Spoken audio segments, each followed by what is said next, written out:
તો સાબરમતી જેલમાંથી ગાંજો મળી આવ્યો છે। દરોડા દરમિયાન મોટા પ્રમાણમાં ગાંજો મળ્યો છે। અકરમ અબ્દુલ અઝીઝ શેખ પાસે ગાંજો ઝડપાયો છે। ગાંજાના લગભગ 14 જેટલા પેકેટ મળી આવ્યા છે। દરોડા દરમિયાન નવી કરતબનો પણ ખુલાસો થયો છે। જેલ કર્મીઓ કેદીઓને મોબાઈલ આપતા હતા। કેદીઓ પાસેથી જેલ કર્મીઓ ચાર્જ પણ લેતા હતા, એટલે દરોડામાં કેદી પાસેથી મોબાઈલ મળી નહીં। આખા ગુજરાતમાં જેલમાંથી મોબાઈલ પણ મળી આવ્યા છે। રાજ્યમાં 26 જેટલા મોબાઈલ મળી આવ્યા છે તેવી માહિતી મળી છે। રાજ્યભરની 17 મોટી જેલો છે કે જ્યાં દરોડા પાડવામાં આવ્યા હતા। જે જેલ કર્મીઓ છે કેદીઓને મોબાઈલ આપતા હતા તેવી પણ જાણકારી મળી છે। અને સાથે જ વાત કરીએ તો ગાંજો પણ ઝડપી પાડવામાં આવ્યું છે। 14 પેકેટ જેટલું જે ગાંજો તે ઝડપી પાડવામાં આવ્યું છે। દરોડા દરમિયાન જે ગાંજો તે પણ ઝડપી પાડવામાં આવ્યું છે।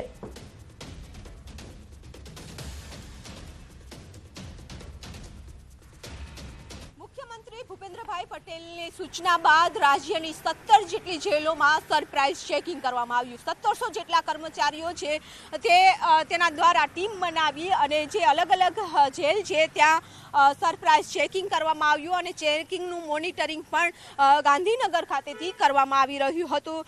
મુખ્યમંત્રી ભૂપેન્દ્રભાઈ પટેલ અને ગૃહમંત્રી હર્ષભાઈ સંઘવીના અધ્યક્ષસ્થાને આ મોનિટરિંગ છે તે કરવામાં આવ્યું હતું। ખાસ કરીને જે 17 જેલો છે એમાં સરપ્રાઇઝ ચેકિંગ જે કરવામાં આવ્યું તેમાં સૌથી મોટી વાત છે કે અમદાવાદની સાબરમતી જેલમાંથી 40 જેટલા ગાંજાના પેકેટ છે તે મળી આવ્યા છે।